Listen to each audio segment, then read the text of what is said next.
às perspectivas de um ano de guerra na Ucrânia, e temos como oradores o Dr. António Mateus, que regressou justamente, muito recentemente, da Ucrânia, onde esteve 6 semanas ao serviço da RTP, em serviço de reportagem na zona de guerra.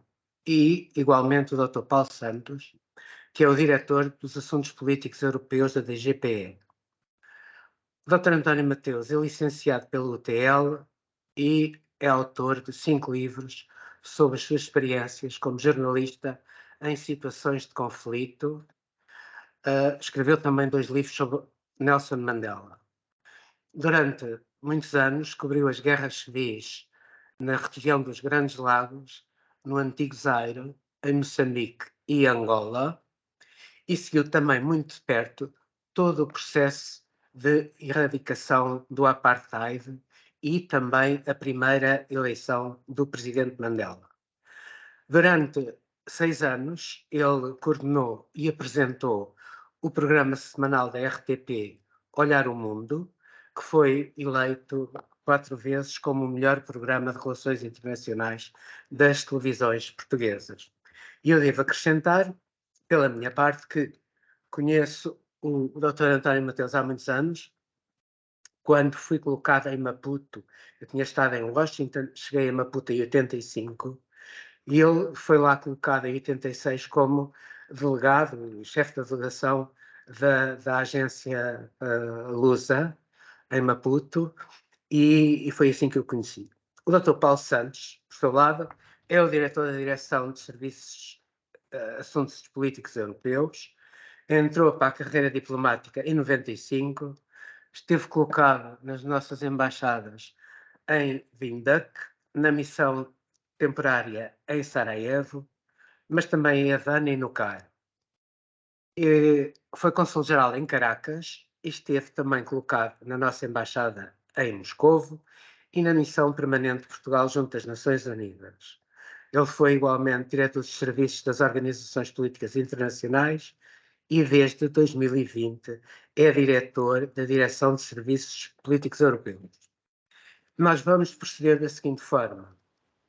Em primeiro lugar, o António faz a sua intervenção, depois o Paulo fala e, por fim, nós abrimos para que possam colocar questões e devo dizer desde já que lá em cima está há um icon em que se pode escrever nas reações, não, há a possibilidade de escrever aqui as perguntas do lado direito. Portanto, eu começo por dar a palavra ao Dr. António Mateus. António, se faz favor. Som. Fizeste som. Som. Ativa o som. Não se está a ouvir. Eu vou desativar o meu. Ok. Já conseguem ouvir agora? Sim, sim, sim. Não está a passar para fora o som, está? Não. Está-me a chegar o som agora? Estão-me a escutar agora? Já pode ser, sim. Ok. Muito bom dia a todos. Obrigado pelo vosso tempo de atenção e por esta comunhão com o nosso excelente anfitrião, o Sr. Embaixador José Freitas Ferraz. Como ele referiu, nós tivemos o prazer recíproco, o meu também foi enorme, de o ter conhecido na década de 80, quando as relações diplomáticas com Moçambique ainda não eram aquilo que são hoje. Na altura, com o nosso embaixador, hoje falecido, atualmente falecido, Paulo Louro das Neves, do qual todos guardamos certamente saudade, e foi um privilégio ter aprendido a estar num palco político tão intenso como era aquele na região, na África Austral na altura, e ter conseguido coexistir com as regras específicas do mundo da diplomacia e do jornalismo.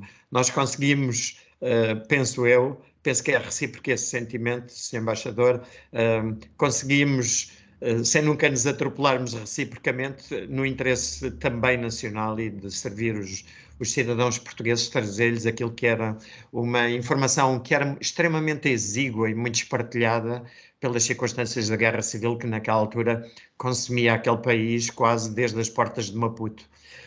Aqui traz-nos outro assunto para o qual eu invoco também o que aprendemos tanto naquela região. Há privilégios de vida que nos repõem a fé nos homens e na sua integridade e se tornam faróis guia da nossa existência. Um dos meus foi, sem sombra de dúvida, a década em que acompanhei diariamente como jornalista Nelson Mandela. Somos todos iguais na essência, dizia-nos ele, independentemente da raça, cultura ou crédito, nos méritos e deméritos, nos lados de luz e de sombra, no racismo e na xenofobia, na intolerância e na crença de sermos donos da verdade. Pois claro, somos todos iguais, humanos. Já ser governante exige mais, muito mais. Então, por que se mente tanto no respectivo exercício? E sendo das nossas cores políticas, em vez de lhes exigirmos mais, os desculpamos. Eu voltei há pouco mais de uma semana da minha terceira rotação, chamemos-lhe assim, na Ucrânia, e choquei-me com esta. Numa conferência de imprensa, o ministro anuncia uma boa intenção, louvável, de todos os cidadãos do mundo lusófono irem passar a poder entrar livremente em Portugal e aqui ter acesso aos serviços essenciais como saúde e educação. Uma jornalista questiona o ministro se o país tem condições para tal, se está preparado para isso em termos estruturais e de recursos. O ministro responde que sim. Todos sabemos que não. A saúde está um caos e a educação também. No entanto, nenhum jornalista disse nada. A medida irá em frente. Que tem isto a ver com a Ucrânia? Nada. Mas tudo. Foi a mesma pessoa que se insurge com isto, que foi pela terceira vez cobrir a guerra na Ucrânia. E tal como nas duas primeiras, tentar perceber o impacto das decisões políticas para lá da respectiva intenção. Uma boa intenção ou justificável pode ter um impacto tão nefasto ou negativo como uma má ou injustificada. E a guerra na Ucrânia é certamente um quadro evidente disso mesmo, na melhor das hipóteses. Eu peço ao Francisco agora que nos partilhe connosco a rota que nós definimos para fazer este percurso. Nas duas primeiras vezes que nós fomos à Ucrânia, na primeira de todas, foi no início de abril, perdão, foi no início, fim de março, início de abril do ano passado, e na altura recordo que a questão essencial era a eventual intenção russa de ir desde a Crimeia, a partir de Kherson, até a Transnistria, junto ao Mar Negro. E nós posicionámos intencionalmente, a partir de Odessa, a cobrir e a viajar diariamente até Mykolaiv, que era até onde se podia ir, tentar perceber, primeiro, se essa intenção vista do lado de cá, quando eu digo do lado de cá, é do lado da Ucrânia, se era execuível, primeiro, e segundo, se fazia algum sentido. Porque para mim, como jornalista, nunca bastam as declarações preferidas nesta ou naquela capital, ou aquilo que circula nos circuitos dos serviços secretos, ou nas internets, ou no Telegram, ou nas fontes que são às quais nós podemos ter acesso de forma indireta. Porque a vida, 40 anos de jornalismo, mostram-me que quase sempre são, de uma forma ou de outra, com graus diferenciados, manipulados. E, portanto, o meu dever como jornalista, e que eu assumo, é não ficar ali, não ficar à espera, não acreditar que elas sequer são credíveis ou minimamente credíveis. E o que nós fizemos foi diariamente fazer esses quase 300 quilómetros num sentido ou no outro, tentar perceber primeiro se era viável, se a frente russa conseguisse ultrapassar a resistência que era feita em Mykolaiv, se eles conseguiam efetivamente chegar, se seria topograficamente, porque a questão era essa, se seria topograficamente possível chegar a Odessa, coisa que quem olha para um mapa, mesmo sem lá estar, apercebe-se rapidamente que isso é praticamente impossível, porque estando o Mar Negro minado e tendo as bocas de rio larguíssimas, para quem não tem ideia da largura que os rios, algumas entradas de mar assumem ali, elas têm quase a distância idêntica àquela que tem o rio Tejo aqui na sua fase mais larga. Portanto, qualquer ofensiva russa nesta região teria que subir até montante desses braços de água e depois descê-los até cá abaixo.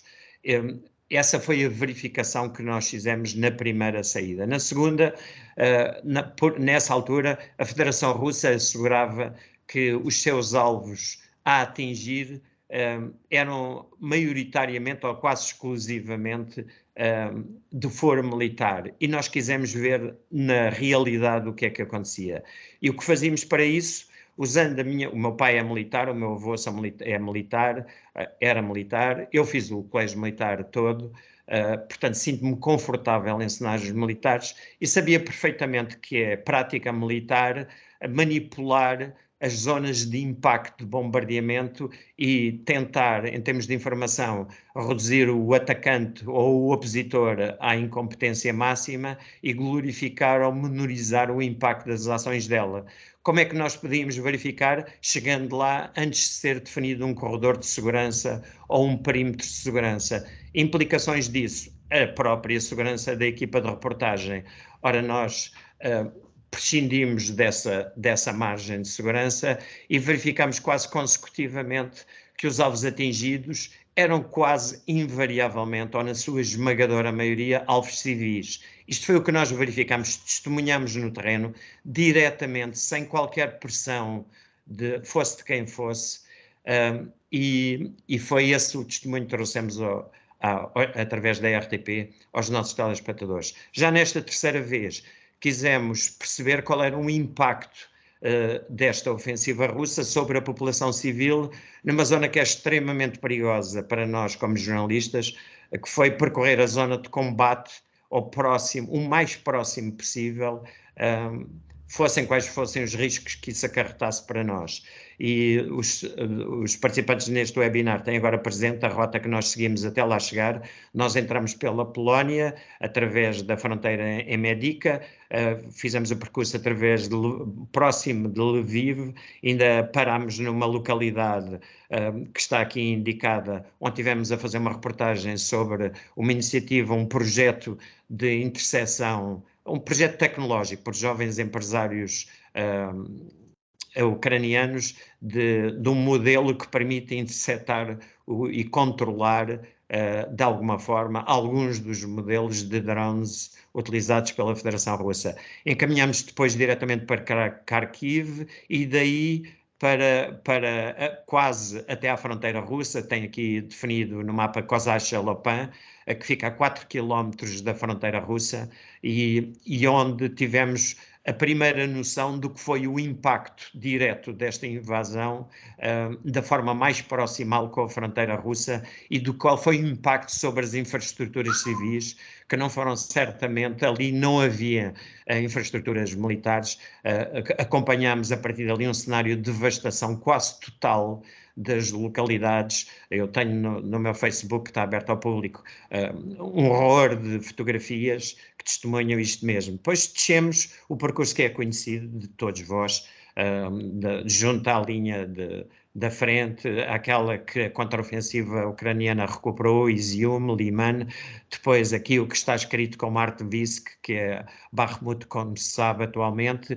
Fomos descendo até Dnipro, onde isto sempre acompanhados com um fixer, não se consegue andar nestas zonas sem alguém que faça a intermediação, quer com o Ministério da Defesa ucraniano, quer com os próprios serviços secretos, porque nós não podemos ter acesso a determinadas zonas sem ter primeiro luz verde para o fazermos, porque, como se sabe, há passagem de informações de um lado para o outro, e tanto do lado russo como do lado ucraniano há uma hipersensibilidade a esta passagem de informação. Esta é uma guerra, como todos sabemos, que tem uma componente tecnológica sem precedentes. Os nossos telemóveis funcionam como referenciais, quer de passagem de informação, quer para a identificação dos locais onde estamos, e eles próprios são vistoriados e de forma ainda mais rigorosa junto a estas frentes de guerra propriamente ditas. Peço a Francisco que mostre o slide a seguir.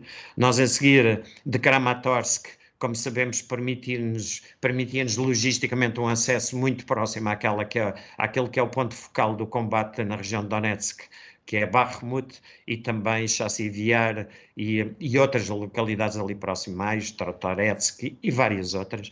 Descemos depois até Zaporizhia, fizemos todo este percurso até Mykolaiv, porque o objetivo a seguir era tentarmos perceber o que é que estava a acontecer de facto em Kherson e o que é que se passava relativamente àquela que foi na altura anunciada como a retirada russa, da Federação Russa, para além do Dnipro.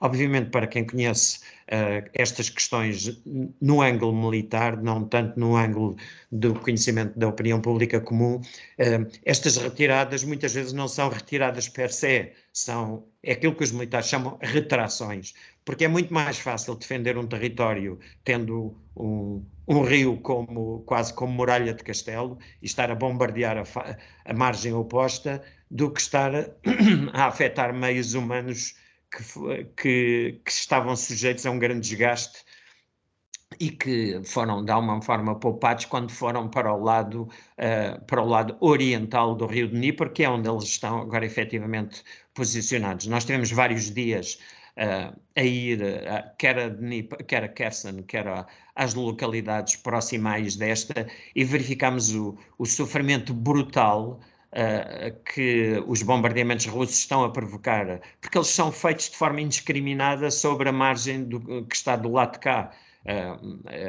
Dizer-se que os alvos que estão a ser atingidos são militares se não fosse a tragédia que é, seria quase ridículo fazer tal afirmação, porque havemos de ver mais à frente em fotografias que estão aqui, até a residência do diretor de radiologia do hospital de Kherson lhe entrou um míssil pelo telhado. Depois fomos até Odessa, porque era aí que tínhamos que estar baseados nós para emitirmos estes despachos diariamente. Para além de termos que estar com alguma saúde física, precisamos ter meios tecnológicos. Eu recordo que a Federação Russa tem estado a destruir sistematicamente a rede de energia da Ucrânia, e os meios de nós podermos, como jornalistas, fazermos chegar as reportagens, e em Odessa, na altura, conseguimos ter meios para vos fazer chegar estas reportagens e os diretos, quer à hora do almoço, quer ao fim do dia. Peço ao Francisco o slide a seguir. Nós a seguir, depois, voltamos a fazer o mesmo percurso da linha de combate em sentido oposto. A RTP permitiu-nos estender mais 2 dias para ficarmos até ao aniversário da guerra, e aí sim fomos àquelas que são as frentes mais duras da guerra. Estivemos 3 ou 4 vezes na linha da frente, como alguns de vós poderão ter acompanhado nas nossas reportagens, algumas com risco físico bastante acrescido, mas, a meu ver, é esse o nosso dever como jornalistas. Eu não sou um jornalista de ficar em hotéis, nem de falar de varandas de hotéis, para perceber qual é o impacto. Eu queria especialmente perceber qual é a percepção que a população civil, sem filtros, sem manipulações políticas, tem daquilo que era justificado do lado da Federação Russa, de se querer libertar a população civil do jugo de Kiev, de libertá-los de um regime nazi, portanto, essas justificações. E se eles queriam mesmo passar a fazer parte da Federação Russa. Eu tinha o quadro de giz tão despojado de giz que perguntava isto continuamente às pessoas. É verdade que encontrei um número significativo de pessoas especialmente mais idosos, que prefeririam pertencer ou ser protegidos pela Federação Russa, mas a esmagadora maioria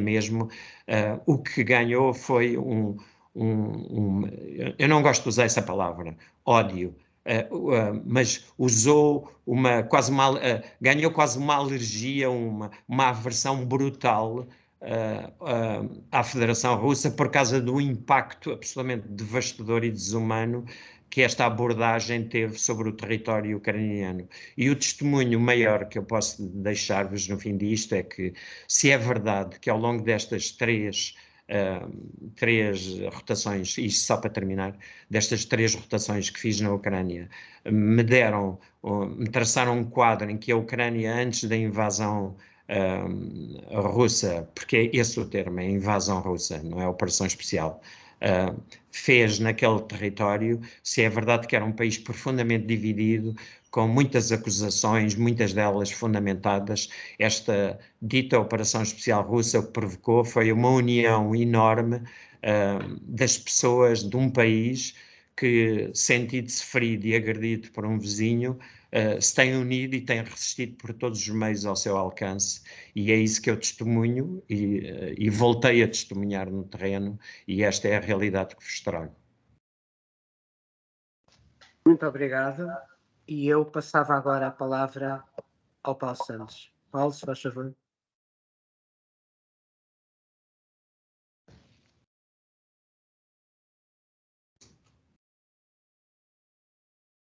Som, é preciso ligar o som. Já agora está. sim, agora sim. Obrigado, obrigado. Obrigadíssimo, boa tarde a todos. Em primeiro lugar, muito obrigado pelo convite para participar neste webinar ao Instituto Diplomático, sou o Sr. Embaixador Freitas Ferraz, e também muito obrigado ao Dr. António Mateus pela introdução que já fez. Na sua intervenção já me vai ajudar muito a poder concentrar naquilo que foi, sobretudo, a intervenção portuguesa ao longo deste ano que a guerra já dura, uma vez que já fez esta descrição do que é que realmente sucedeu no terreno, com a vantagem de ter lá estado. Eu tenho estado mais preso aqui em Lisboa por motivos que espero que fiquem claros no final da minha intervenção, que realmente a falar deste tema que tem dominado aqui bastante a agenda do nosso Ministério e sobretudo do meu departamento. E começava precisamente por aí. Realmente estes acontecimentos do último ano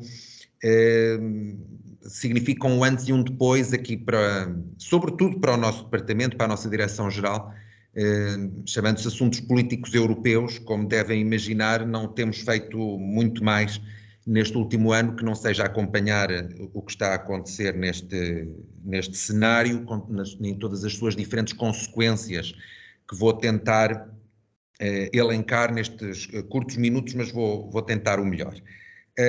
Realmente aquilo que temos verificado é que desde que começou a guerra e até um pouco antes, quando começava a suspeita de que algo assim poderia vir a acontecer, posso-vos dizer que praticamente não há nenhuma reunião bilateral ou multilateral que o tema da Ucrânia não seja o número 1 e não seja absolutamente omnipresente. Portanto, todos os conselhos de negócios estrangeiros que houve neste último ano tiveram o tema Ucrânia não só na agenda como número 1 na agenda.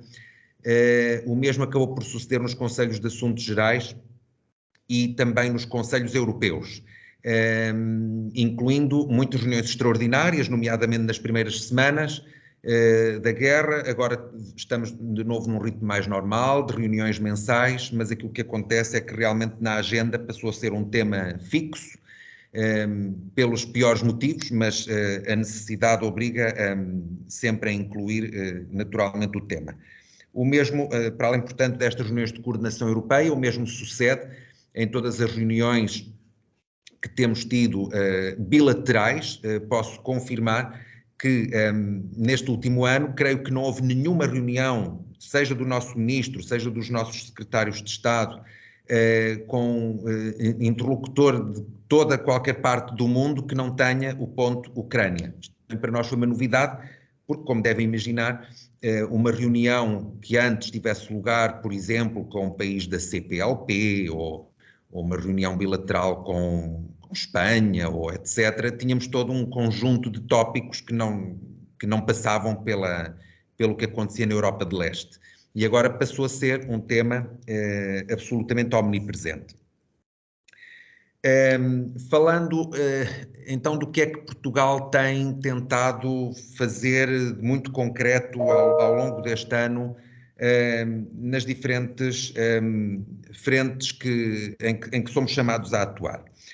Começava naturalmente pela assistência à Ucrânia. A assistência à Ucrânia também se desenvolve em diferentes vertentes. Começava pela humanitária, foi mais visível numa primeira etapa da guerra, quando tivemos de acolher as primeiras vagas de refugiados que foram chegando a Portugal. Esse número nunca parou de subir, mas naturalmente chegou agora a um ritmo bastante mais lento do que nessa primeira etapa. Neste momento, como sabemos, temos cerca de 60 mil pedidos de proteção temporária total neste ano. Além disso, também houve necessidade de enviar assistência humanitária sob a forma de diferentes equipamentos para alojamento temporário, mas também equipamentos para cuidados médicos, etc. Tudo isso foi feito e continua a ser feito, não só pelas autoridades oficiais, como impossível de contabilizar o muito que foi feito pela sociedade civil portuguesa, que desde o primeiro momento esteve sempre muito envolvida, de forma muito espontânea, também neste apoio. Além disso, da parte humanitária, naturalmente, assistência financeira.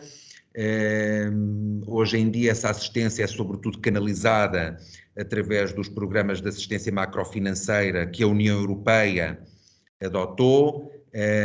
No ano passado, 2022, foi transferido um total de 6 mil milhões de euros. Para este ano temos atribuídos 18 mil milhões de euros que já estão a ser, neste momento, desembolsados por tranches mensais.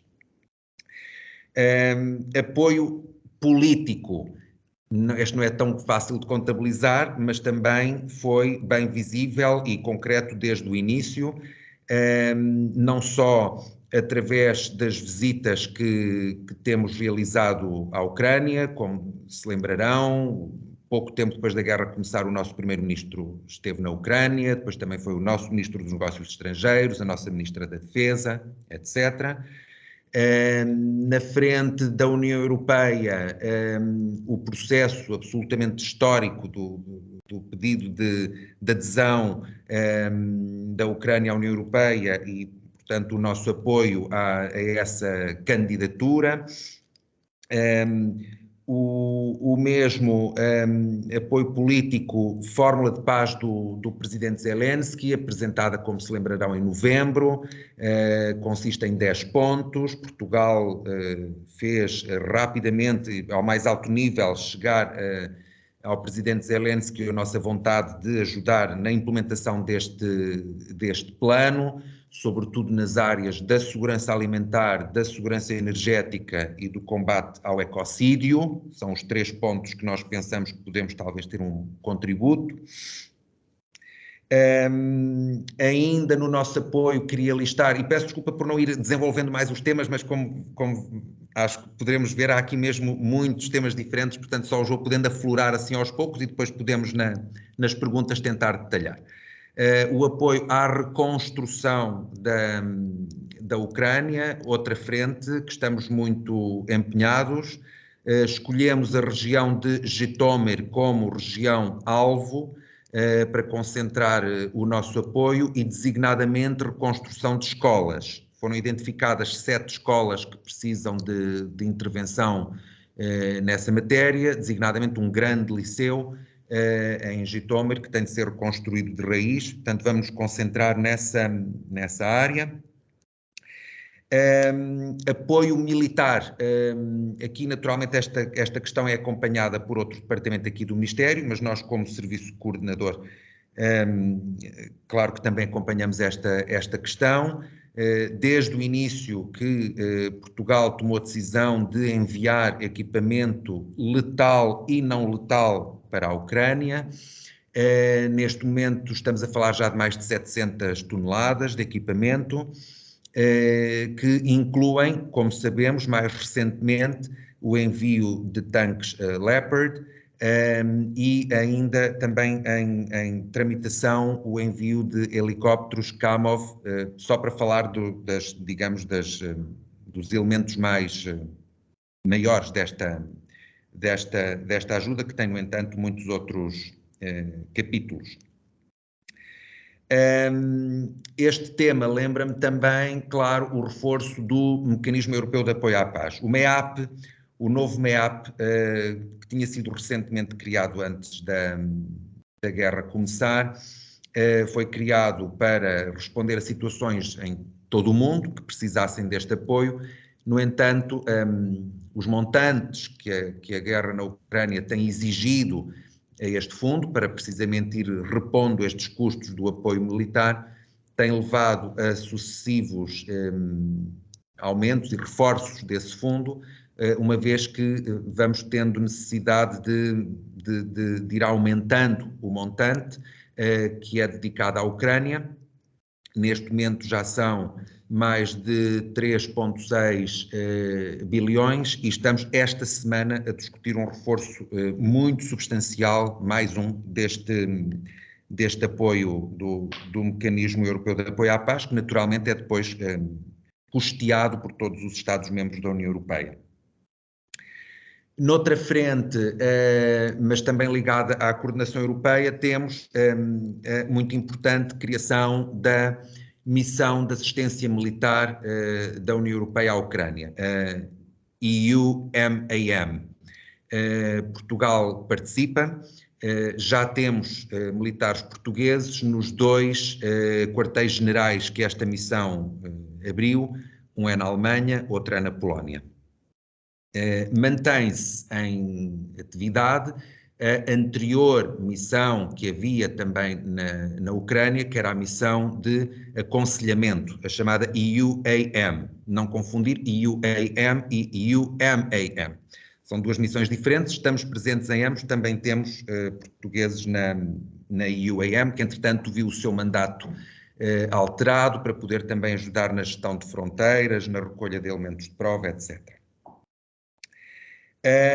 Noutra frente, que também naturalmente é acompanhada aqui por outro departamento, temos a NATO. A NATO foi outra organização que sentiu naturalmente o impacto desta guerra. A NATO não está envolvida no conflito, mas tem sentido impactos, o mais visível dos quais sabemos qual é, e também é absolutamente histórico, que é o pedido de alargamento por parte da Suécia e da Finlândia, que está já em fase de quase conclusão.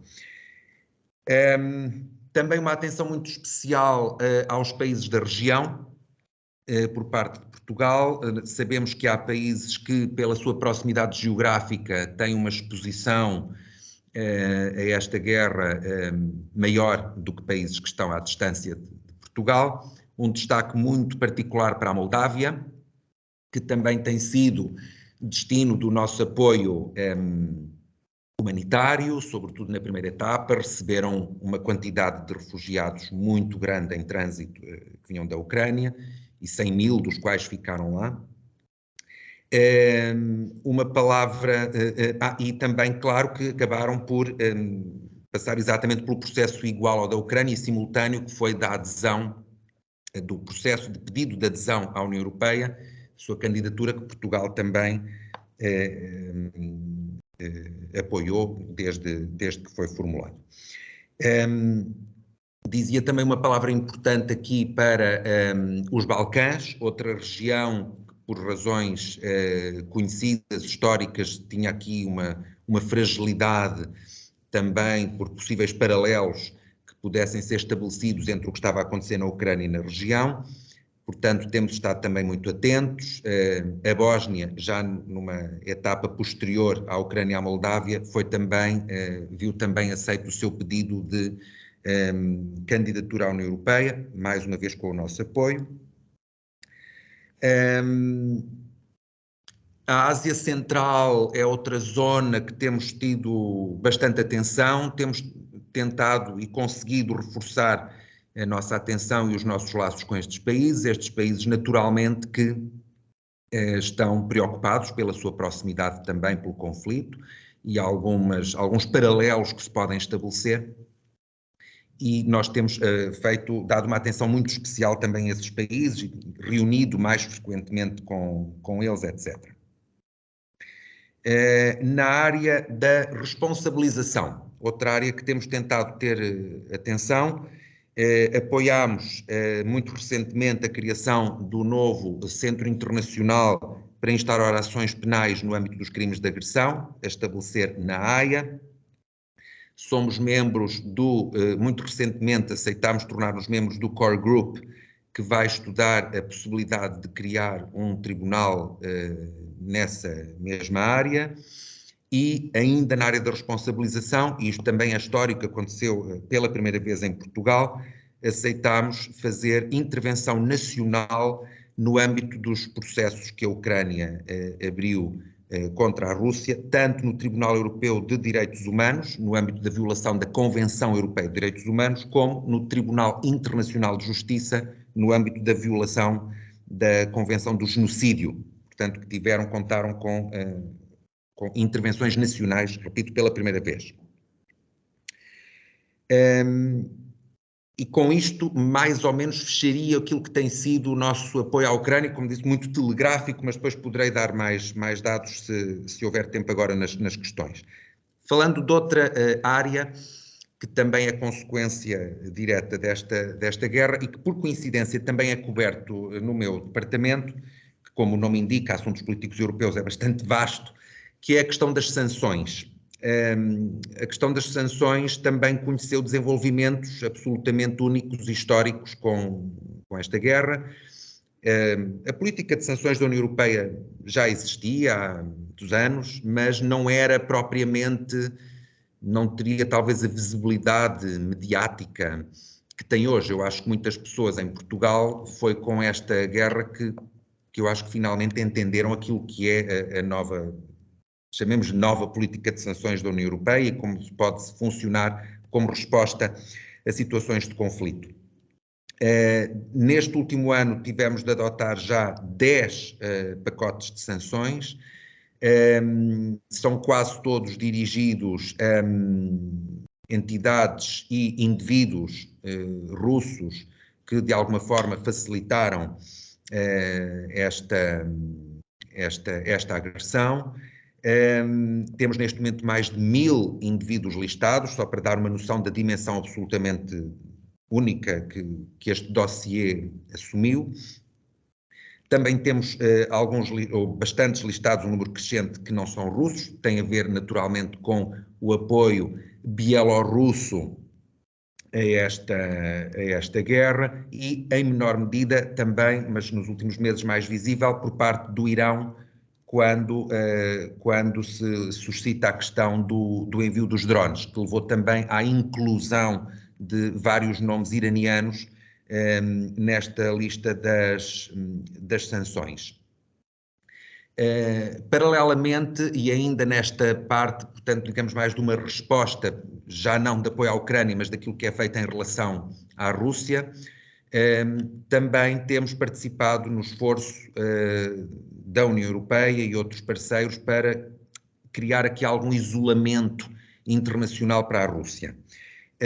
Isto levou à suspensão ou mesmo exclusão da Rússia de algumas organizações internacionais. O exemplo mais visível foi talvez a exclusão da Rússia do Conselho da Europa, onde houve mesmo uma exclusão total. Outras organizações tiveram soluções diferentes. Na OSCE continuamos a ter a Rússia e nós pensamos que isso faz sentido, atentos os temas que se tratam na OSCE, faz sentido que seja possível continuar a falar com a Rússia sobre matérias de segurança na OSCE. Houve também atividades de suspensão de alguns órgãos relacionados com o mundo das Nações Unidas. O mais visível de todos foi, naturalmente, o CDH dos Direitos Humanos em Genebra, onde a Rússia viu o seu mandato interrompido. Acreditamos que há uma série de organizações, de agências do universo ONU, onde a Rússia deve continuar a participar, sobretudo aquelas organizações que têm um âmbito muito técnico ou áreas muito sensíveis. Dou um exemplo para deixar claro, a Organização Mundial de Saúde, por exemplo.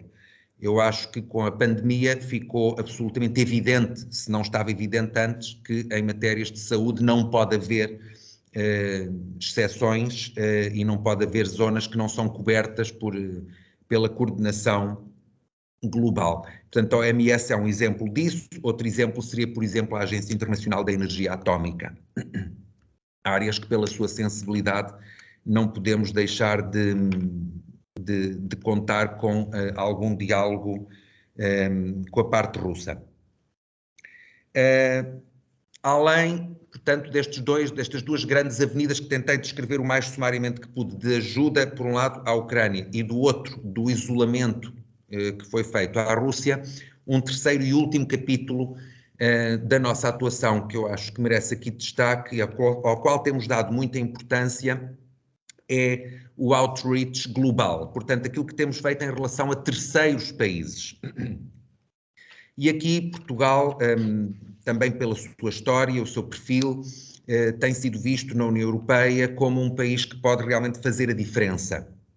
Nós temos tido, ao longo deste ano, um ritmo de contactos com países africanos, latino-americanos, etc., naturalmente muito superior à média europeia, em que aproveitamos para tentar esclarecer uma série de equívocos que se vão criando nas narrativas desta guerra, designadamente aquelas narrativas de desinformação que fazem crer que supostamente a crise alimentar, energética, a inflação, que é culpa do Ocidente por impor sanções.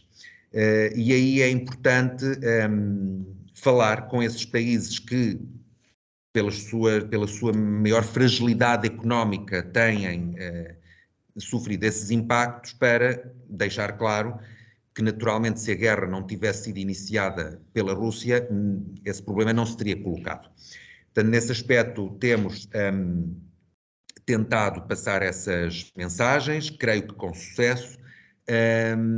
Temos também, naturalmente, e reconhecendo que realmente o problema é real e que tem de se fazer qualquer coisa, apoiado, por exemplo, a iniciativa dos cereais do Mar Negro, que contou com o empenho pessoal fortíssimo do secretário-geral das Nações Unidas e que também por isso, mas não só por isso, tinha de contar com o nosso apoio.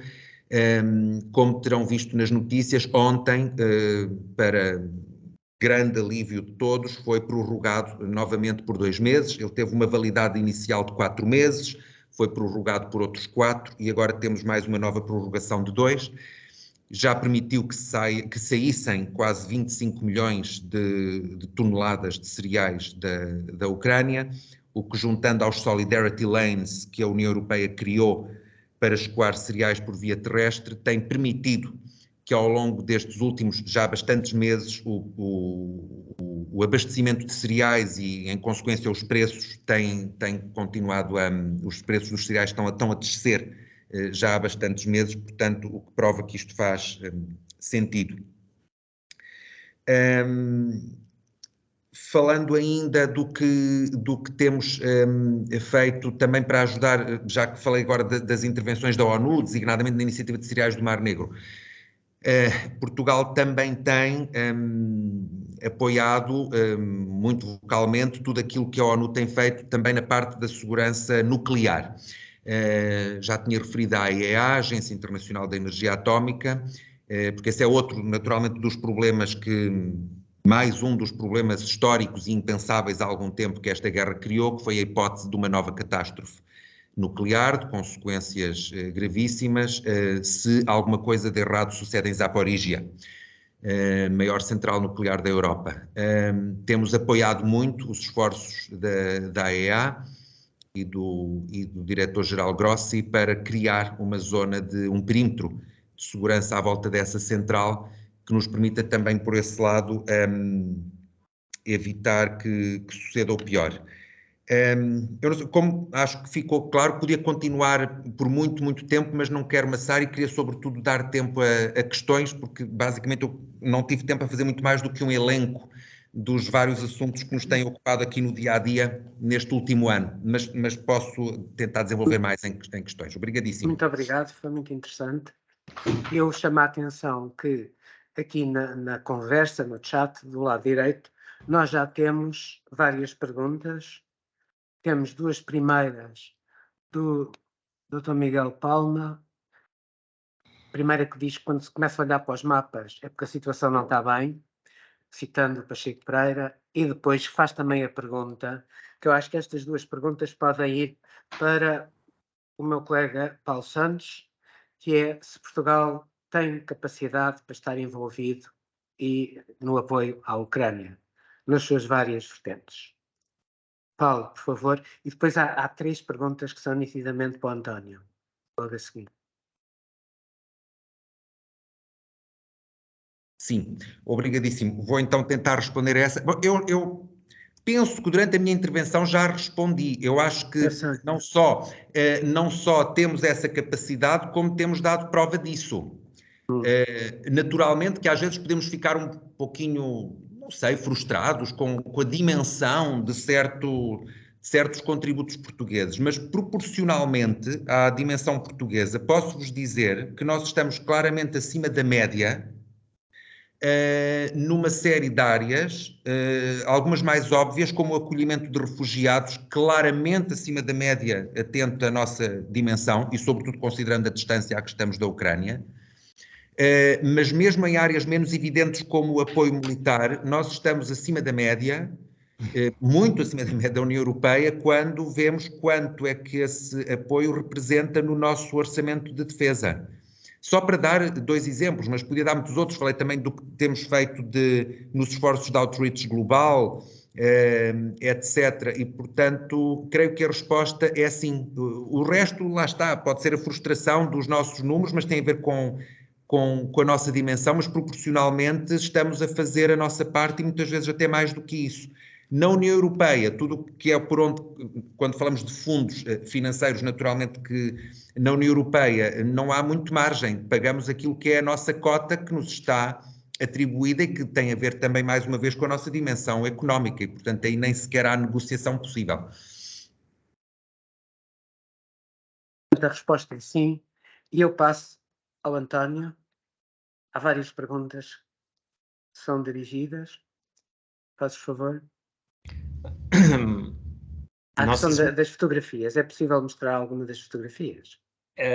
O Francisco tem. Sim, ele tem. Conseguem-me ouvir agora? Sim. O Francisco tem algumas, eu vou-vos explicando uma a uma de que se tratam. Esta fotografia foi tirada quando estávamos a chegar a Kozach-Chalopin. Kozach-Chalopin, eu recordo que fica a pouco mais de 4 quilómetros da fronteira russa e está no norte de Kharkiv. Recordo que é a segunda maior cidade da Ucrânia, aquela que fica mais próximo também de dois dos territórios, duas das 4 regiões que o Kremlin anexou em setembro, recordo, portanto, Luhansk e Donetsk, e nós estamos a passar Mokba, como conseguem perceber, quer dizer em russo, em cirílico, a Moscovo. Estávamos nesta altura a 740 km de Moscovo. Todo o cenário à nossa volta era de residências civis brutalmente destruídas, quase até meio metro de parede de casa remanescente, e eu tirei exatamente por documentar esta situação de dois países vizinhos. Era quase como se fosse ali na fronteira de Vilar Formoso com Portugal, Espanha ter invadido Portugal e nós estarmos a olhar para uma tableta que dizia Madrid e tudo o que isso invoca, sermos invadidos por um vizinho. Peço ao Francisco que mostre a fotografia a seguir. Esta fotografia é de uma das situações que eu vos referi há pouco, que é este é o que se vê de dentro da sala de jantar do diretor da radiologia do Hospital Regional de Kherson. Recordo que Kherson foi a única capital distrital ocupada durante a invasão russa próximo do Mar Negro, relativamente próximo do Mar Negro. Este é o que se vê, entrou por aqui um projétil de um dos muitos que são disparados de dia e noite do outro lado do rio Dnipro pelas forças da Federação Russa e que depois são anunciados pelo porta-voz da Federação Russa como tendo atingido alvos militares. Os alvos militares que nós víamos em Kherson ser atingidos eram quase invariavelmente coisas deste tipo. Muitas vezes até o próprio hospital pediátrico foi atingido, a maternidade foi atingida, neste caso a residência. Francisco, pode mostrar as fotos seguintes? Isto é essa sala de jantar, mostra as outras a seguir também, se puder. Isto é a cobertura do edifício. Isto é para as pessoas terem ideia do que é o impacto destes projéteis, e estamos a falar de projéteis menores, não estamos a falar de mísseis, estamos a falar de projéteis comuns da artilharia que até fustigam quase de hora a hora, 2 em 2 horas. Isto é uma área puramente civil de Kherson. E as pessoas perguntam-nos, então, mas se as forças da Federação Russa estiveram a ocupar esta cidade, para não dizer que já a conheciam, porque já foi tudo União Soviética, estiveram a ocupar isto até ao final do ano passado, não sabem, quando fazem pontos de mira, que estão a atingir áreas de residência civis, e depois como podem nos fóruns internacionais alegar que o que atingem são alvos militares. Isto é a residência, sublinho, a residência do diretor de radiologia, com o qual nós fizemos uma reportagem. Ele vive agora dentro da sala de radiologia do hospital. Mas pode mostrar mais fotografias. Isto é uma repórter de imagem. Isto é noutra localidade, isto é em Prokhovsk. É uma repórter de imagem a filmar a escadaria de um edifício do qual desapareceram os 2 primeiros andares. Este edifício foi atingido por um míssil S-300. São os mísseis, para quem não conhece este tipo de projéteis, são mísseis que foram desenvolvidos como mísseis antiaéreos, defesa antiaérea, e que estão a ser usados agora à falta. Eu não sei se há falta, mas é isso que se diz, há falta de munições do lado da Federação Russa, utilizam-nos para ataque. Ora, estes mísseis são mísseis, como eu dizia, de defesa antiaérea, são mísseis, entre aspas, cegos.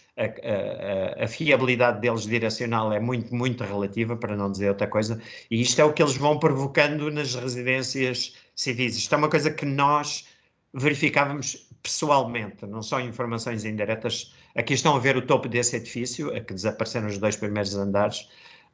Aquela imagem com o João Oliveira ali a filmar era dentro do piso abaixo. Morreu uma família inteira num destes apartamentos, no outro, por sorte, não estavam em casa nessa altura.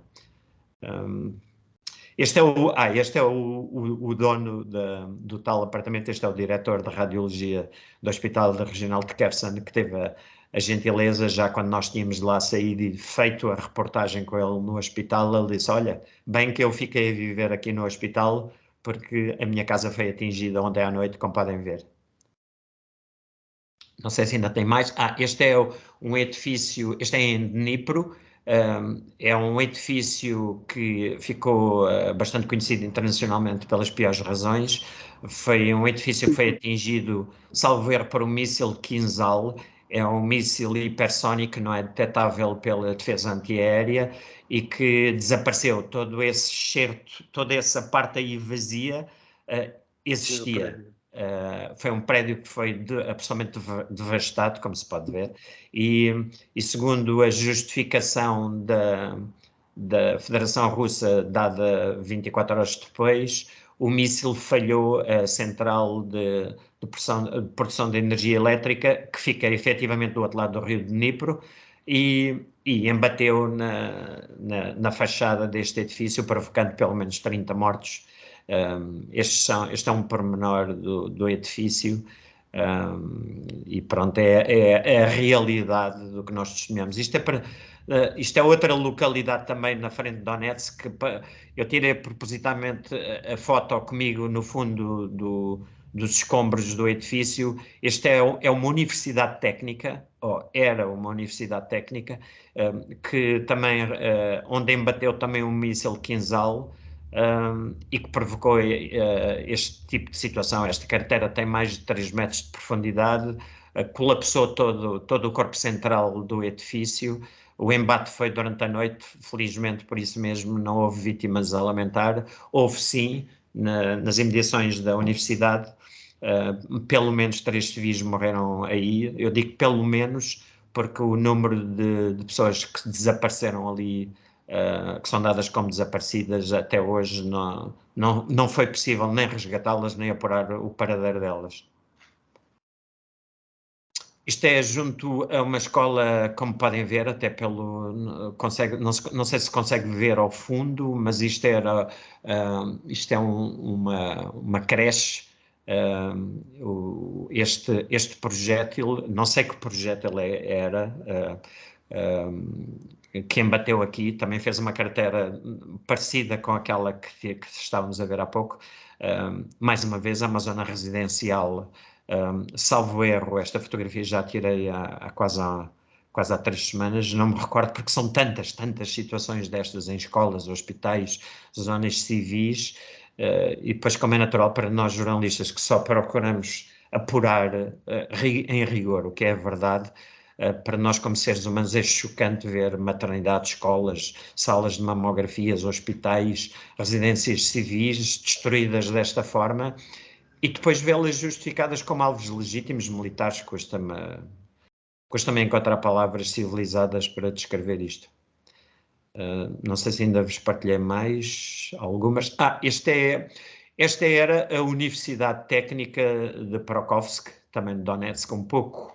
Direi que é cerca de 100 km a sul de Bakhmut, como sabemos é o ponto focal da ofensiva russa agora naquela região. Poderemos falar mais tarde, se quiserem, porque é que é o ponto focal, não é por uma razão aleatória, de forma alguma, e nós fomos lá 3 vezes. Aqui temos, portanto, Bakhmut. Obrigado, Francisco, por nos ter mostrado este slide. Este é um slide que nos permite, curiosamente, é um slide que foi distribuído pelo Grupo Wagner. Para os menos versados, o Grupo Wagner é uma organização, vamos chamá-la assim, de forma civilizada, uma organização paramilitar pró-russa ou pró-Kremlin, que está nesta região particularmente envolvida na ofensiva militar russa. Aqui a vermelho podem ver o envolvimento russo, reivindicado, é claro, pelo Grupo Wagner. Segundo eles, só não controlam esta face ocidental da cidade. Eu, por experiência própria de ter estado ali há menos de 2 semanas, diria que não é exatamente assim. Eu viraria este vetor mais para baixo. Se calhar o Grupo Wagner não fala muito com as unidades formais do exército regular russo, e nós sabemos que assim é. Eles têm uma disputa que todos sabemos, os que nos interessamos por estas questões da Ucrânia, que assim é. O corredor em que nós entramos em Bakhmut durante as 2 últimas semanas é aqui a sul, já aparece envolvido a vermelho. É uma linha, nesta altura haverá, por nossa experiência direta, um corredor de cerca de 4 km de largura que nós conseguimos percorrer com, não digo segurança, porque segurança não temos, mas com alguma acessibilidade. Nós só conseguimos chegar até à primeira perpendicular. Se olharem para este mapa, há uma linha que conseguem ver aí traçada a laranja, mais ou menos, sensivelmente a meio do mapa, que eu não consigo ver como é que está identificado em número, e o lado curioso, que até hoje nunca vi nenhum comentador aqui nas televisões em Portugal referir-se a este ponto de interesse entre aspas, como alvo, que é aquilo que vos aparece a cor azul bebê mais clara, na parte norte central da cidade, exatamente onde está o indicador. Essa é uma empresa de processamento de metal.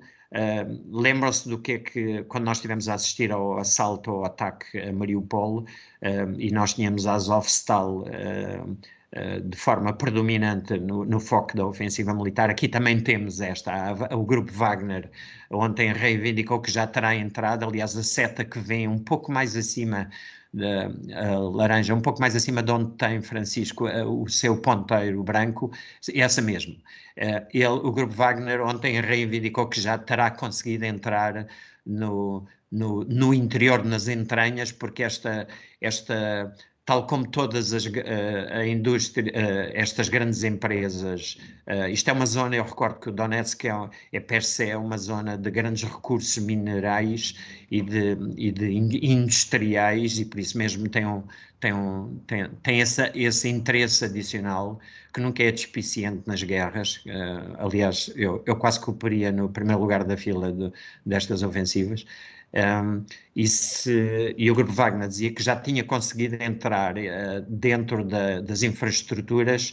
E qual é a importância? É porque isto tem pisos negativos, ou seja, pisos de cabos, muitos por aí abaixo, que serviram no caso de Mariupol para a resistência das forças da Azovstal, aqui estão a servir para a resistência das forças de defesa ucranianas. Como sabemos, são muito inferiores às ucranianas em número, mas o facto é que têm conseguido opor uma resistência que muita gente não esperaria que conseguiriam ter, e a importância estratégica. Perguntem-me porquê.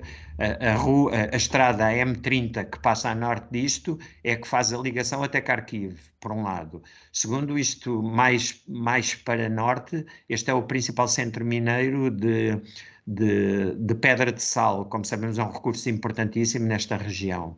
E, por outro lado, esta cidade está a servir de tampão à progressão das forças da Federação Russa em direção às outras duas grandes cidades vizinhas, que é Kramatorsk e Sloviansk, e que, caso Bakhmut caia, o efeito dominó naquela região será quase imparável. Isto apesar de, só para concluir, nós quando nos aproximamos da cidade e tivemos que ir por caminhos pouco formais, para não dizer outra coisa, quando entrávamos nas zonas florestais, que agora estão tapadas em grande parte por neve, cruzávamos com um reforço muito acentuado dos meios de defesa ucranianos, quer em termos de militares, quer em termos de meios militares que finalmente, eu sublinho finalmente, porque em julho, quando lá estivemos, a União Europeia já estava a falar que eles estavam a ser entregues à Ucrânia, não o estavam de facto, ou não chegavam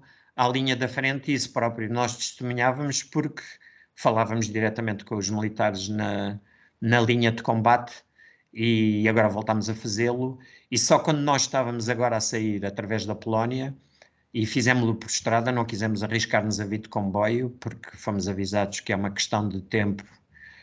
Infelizmente, a linha de comboio de ligação à Polónia eventualmente vir a ser alvo, o risco é cada vez maior. Quisemos fazê-lo por estrada e cruzámos durante a noite com colunas militares de grande extensão, muitas delas a virem da Polónia para o interior da Ucrânia.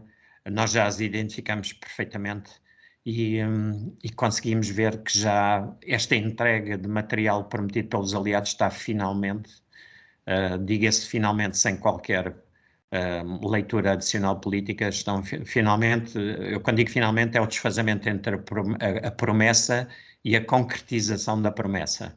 Estão a chegar ali, vamos ver, as forças ucranianas estão efetivamente a preparar-se para fazer uma contraofensiva ou uma resposta a esta intrusão no seu território. Vamos ver o que é que vai acontecer. Entretanto, nós temos mais perguntas que foram surgindo. Não sei se vocês as conseguem ver do lado direito, no chat. O Francisco pergunta qual foi a situação. Sr. Embaixador, se não se importa de ir dizendo, é mais fácil. Durante as suas reputações na Ucrânia, qual foi a situação que mais o marcou? O sofrimento da população civil, indiscutivelmente. E Houve duas situações. Uma foi quando o secretário-geral das Nações Unidas, o engenheiro António Guterres, tinha acabado de anunciar o acordo de trânsito dos cereais, ou da reabertura do tráfico de cereais, de exportação dos cereais ucranianos. Logo nesse dia nós nós encontramos em Odessa, por sinal, que seria um dos portos de exportação, da retomada dessa exportação, e estávamos a regressar no dia a seguir a Kiev, e vem-nos a notícia de que o porto tinha sido atingido por 3 mísseis. A Federação Russa anunciou através do porta-voz militar que era falso, que eles não tinham disparado qualquer míssil. Houve um oficial-general aqui em Portugal, que também colaborador e comentador regular das televisões portuguesas, disse que tinha de fonte segura que a Rússia não tinha feito esse ataque. Nós decidimos voltar para Odessa para verificarmos onde é que estava a verdade, e a verdade é que o porto tinha mesmo sido atingido, independentemente das tais fontes bem informadas e do que o Kremlin disse. E o Kremlin no dia a seguir deu o dito por não dito e disse o oposto do que tinha dito no dia anterior. Aquilo que era mentira passou a ser verdade e vice-versa. E mais uma vez isso reforçou que é muito importante nós no terreno trazemos aos nossos telespectadores, aos nossos diplomatas, trazemos aos nossos decisores aquilo que são fontes e factos inquestionáveis.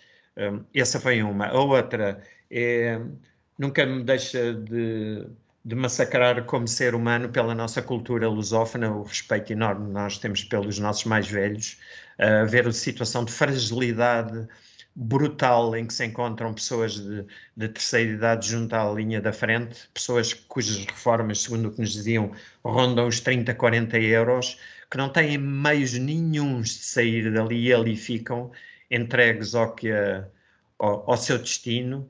E a nós, não tenho pejo em dizê-lo como ser humano, só me apetece agarrar neles todos, metê-los todos dentro do meu carro e trazê-los dali. É impossível em termos humanos. Portanto, resta-me o meu humilde contributo, que é trazer, para custo custar, corra os riscos que a gente corra, trazer para vós, os nossos diplomatas, as pessoas que se interessam por estes assuntos, o que são informações sólidas, que não são contaminadas por nenhum interesse que não seja a verdade. E correndo os riscos que corrermos, é o nosso dever recíproco. Eu estava a escutar o nosso responsável ao máximo pela nossa cooperação junto à União Europeia nesta frente, e ouvi-lo com orgulho, e o meu obrigado como cidadão, porque é uma forma de nós abraçarmos quem precisa de nós, e é para isso que estamos todos aqui na vida. E nós temos uma pergunta da Sandra Pereira, que eu acho que é para o Paulo. Ela pergunta se nós temos, como é que vamos acolher os refugiados, se pode haver uma parceria com o país da CPLP, ou se Portugal será uma mera ponte de passagem para outros países da Europa, eu presumo que dos próprios refugiados. E a resposta é... Sim, vou tentar eu agarrar nessa... o tema, naturalmente, é dos que nos tem aqui provocado mais atenção. Como disse, o fluxo foi maior no início, mas nunca cessou, continuam a chegar pessoas aqui. Começa aqui pelo fim, seremos uma mera ponte de passagem. Nós já estamos geograficamente no fim da Europa, portanto, em princípio, quem chegou aqui poderá não ter, em princípio, intenção de voltar a viagem para trás, para outros países europeus, porque em princípio já atravessaram o continente inteiro. E, portanto, como é visível, aliás, na rua, quem vive cá em Portugal, estes ucranianos estão cá, pelo menos grande número. Claro, não posso confirmar todos um por um, mas sei que existe um número muito significativo. E antes da guerra já existia, já havia uma grande colónia de ucranianos cá. Exatamente. Antes da guerra restavam cerca de 30 mil pessoas. O número tinha descido, sobretudo porque, como é uma comunidade tão antiga, já tinham obtido a nacionalidade portuguesa, o que vai aqui apresentar um dado, se calhar, um pouquinho inferior àquilo que esperaríamos, mas, naturalmente, aqueles que, entretanto, se tornam portugueses são contabilizados como portugueses, naturalmente, como não podia deixar de ser. Mas agora, estes 60 mil, acreditamos que um número muito importante está cá.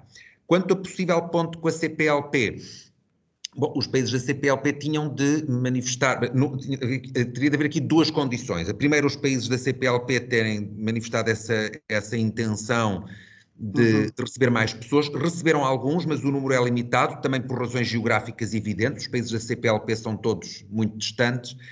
E depois havia outro fator.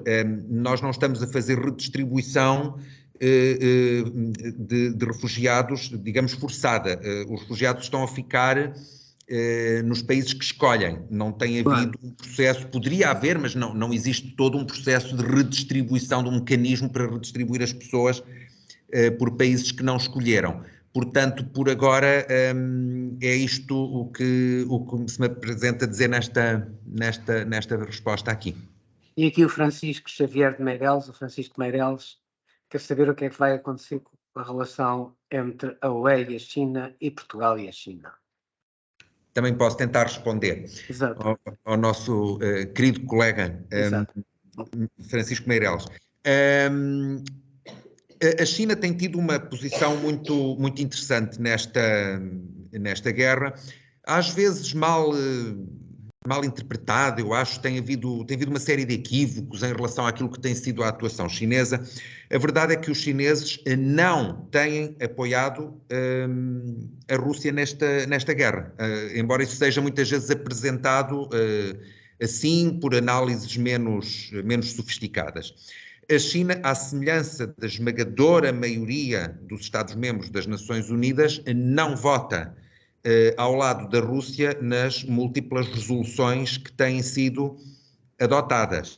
E isto também vem pegar naquilo que falava há pouquinho, de que a nossa campanha global de explicar o que é que se está aqui a passar na Europa a quem não está na Europa tem funcionado. A verdade é que chegámos a pensar que poderia haver aqui uma fadiga natural ao fim de um ano, que os diferentes países que estão mais distantes pensassem que não valia a pena continuar a apoiar a Ucrânia. A verdade é que as votações na Assembleia Geral têm provado o contrário. O número esmagador de apoios não desce. E o número muito reduzido de países que votam realmente ao lado da Rússia não cresce, tem-se mantido entre 4, 5, 6, 7, não passa daí. A China não é dos países que têm votado com a Rússia. A China, mais importante ainda, recentemente, agora quase a coincidir com o aniversário, apresentou propostas para uma futura paz. Sabemos que provavelmente não estamos ainda na etapa em que é possível dar sequência a uma proposta deste tipo, mas não deixa de ser muito significativo. O simples facto desse papel existir mostra que a China está a tentar, na melhor das hipóteses, estar ali numa situação no meio, o que é positivo, sobretudo se olharmos para aquilo que é hoje em dia o ambiente não muito construtivo que existe entre os Estados Unidos e a China. Isso podia levar a que Pequim estivesse numa atitude diferente e não está. Portanto, eu diria que, repito, apesar de análises precipitadas que têm vindo a lume, a nossa relação da União Europeia, de Portugal com a China, não vejo motivos para que seja negativamente afetada pelo que está a acontecer na Ucrânia, pelo contrário. Obrigado. E depois temos aqui duas perguntas diretamente para o António. A primeira é sobre a desinformação e a segunda também. São estas duas. Tu consegues ver, António? Consegues ler? Dá-me só um segundo. Não. A primeira é do Dr. João Rodrigo Mendes. E a segunda do Dr. Fernando Palma. Ok. Qual a sua avaliação da contra-desinformação europeia? Ou será da contra-desinformação ou da contra-informação europeia esta campanha? Esta campanha de desinformação. E no termo, como me parece travar a Ucrânia esta batalha? Ok. Surpreendentemente para alguns de nós, não sei se estarão de acordo comigo, uma das vertentes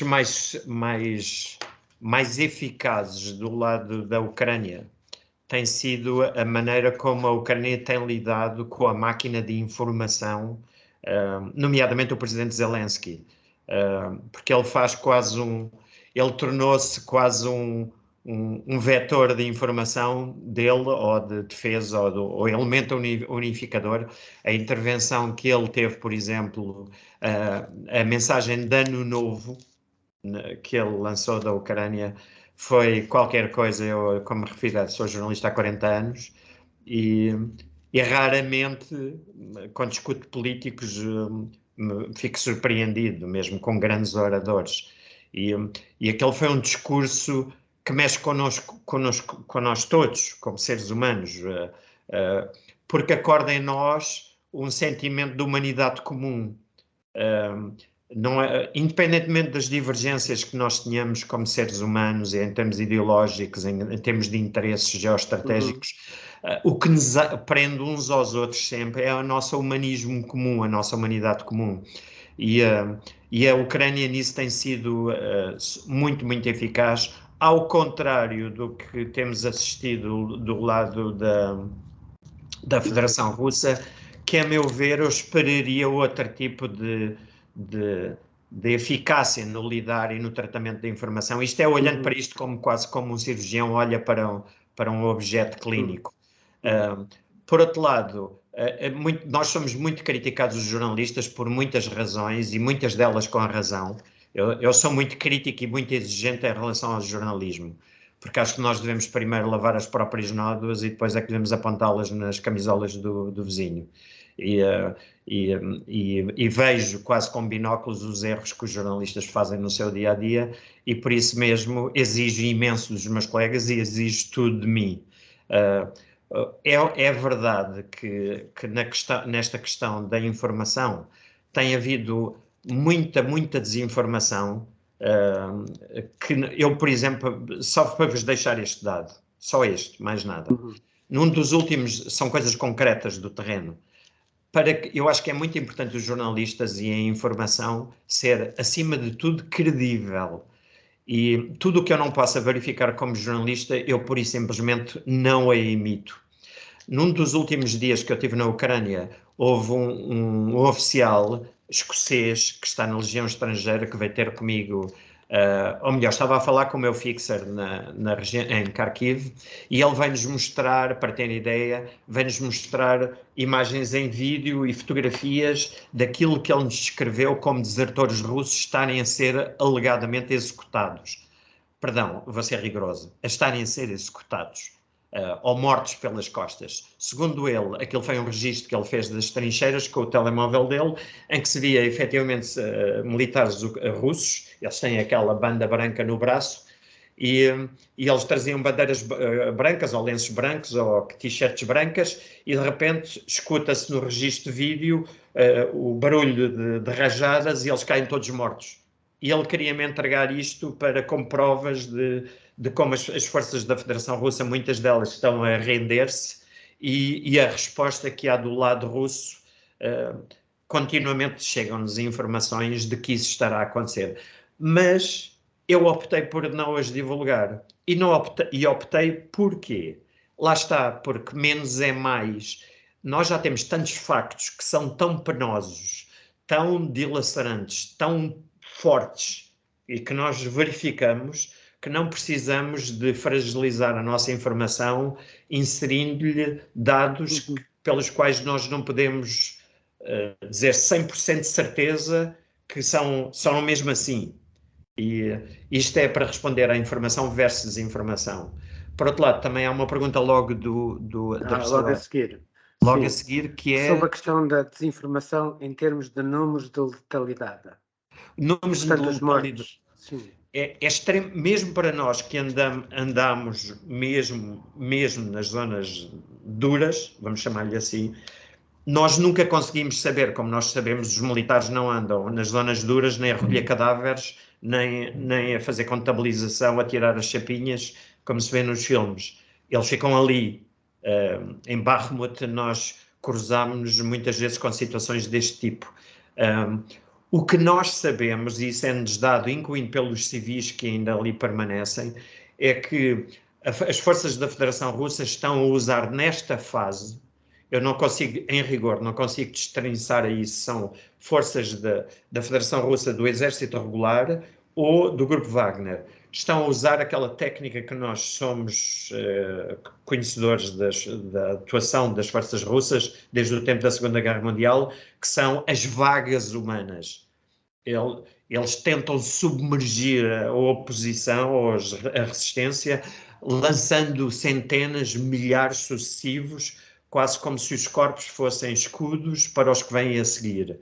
E isto está a provocar uma situação que o próprio líder das forças Wagner, Sr. Embaixador, refere que aquilo se está a transformar, desculpem a expressão, um picador de carne. Portanto, este é o cenário absolutamente dantesco e absolutamente inaceitável do que está a acontecer naquela região. Por fim, resta-me agradecer aos dois oradores as brilhantes intervenções que fizeram e que foram bastante esclarecedoras. E, portanto, em nome de todos, muito obrigado ao Paulo Santos, muito obrigado ao António Mateus. Obrigado. Obrigado.